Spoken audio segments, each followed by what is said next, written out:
In today's video, I'm going to teach you how to stop Dropbox from syncing certain folders.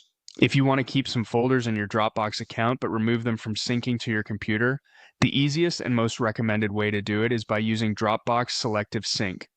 This feature is available on both Windows and Mac, and it helps you free up storage space on your device without deleting those folders from your Dropbox account online. To begin, look for the Dropbox icon on your computer. If you're using Windows, you'll usually find it in the system tray near the clock.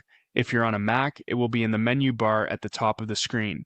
Go ahead and click the Dropbox icon to open the Dropbox menu. Once that menu appears, click your profile picture or your initials. This opens the account and settings area where you can manage how Dropbox works on your device. From there, select Preferences. This is where Dropbox stores its main settings, including sync options, notifications, and account behavior. After the Preferences window opens, click the Sync tab.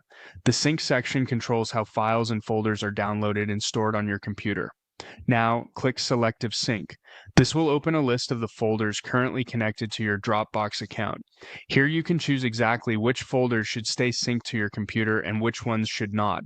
Find the folders you no longer want stored locally on your device, then uncheck them.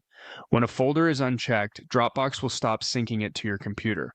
A helpful thing to remember is that this does not delete the folder from your Dropbox account itself.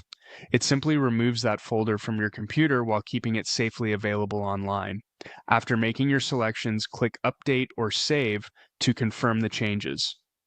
Dropbox will then apply the new sync settings. Depending on how many files are in those folders, it may take a few moments for the update to finish. Once completed, the unchecked folders will no longer take up space on your computer, but you'll still be able to access them by signing into Dropbox online whenever you need them.